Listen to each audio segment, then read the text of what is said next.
ce soit à Marseille ou en Île-de-France, ils sont très très très bien organisés. Et en général, c'est pas en général, quasiment toutes les affaires, vous avez de stup, vous avez ce qu'on appelle chez nous, enfin dans notre jargon, une nourrice. C'est-à-dire que la personne qui va soit dissimuler l'argent liquide, soit dissimuler des très très grosses quantités de stupéfiants. C'est des gens qu'on soupçonne pas justement d'avoir. Mais c'est l'enquête, c'est le suivi des enquêtes et la remontée sur les enquêtes qui vont nous permettre à ce moment-là, saisir une plus grosse quantité de stup et une plus grosse quantité d'argent également. C'est important, ce type d'opération, très important. Je pense que c'est très important pour les élus locaux. Je pense que c'est très important surtout pour les gens qui habitent dans ces quartiers. Ces opérations de coup de poing, je sais pas si vous venez à la Courneuve quand on s'est fait attaquer suite au refus d'obtempérer.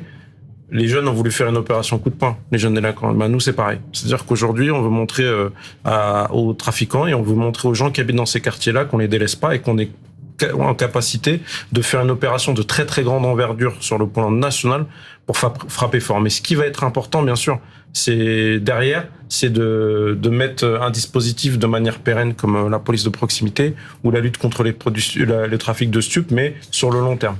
Et pour ça, il faut nous dégager, nous, policiers, de certaines missions, certaines servitudes. Le point stup, c'est comme une mauvaise herbe, en fait.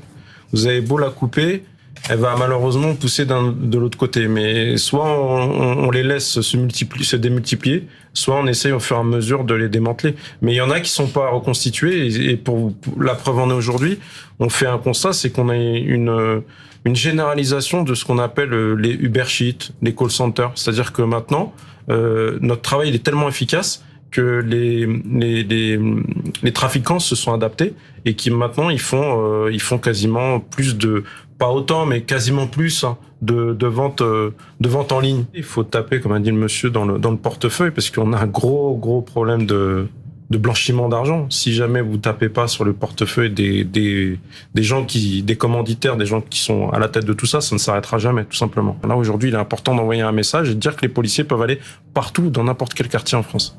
Il y a 20 ans, quand un service était spécialisé dans l'anticrime, enfin un service d'investigation, il était concentré sur le banditisme ou l'anticrime ou les cambriolages, il faisait pas de stup.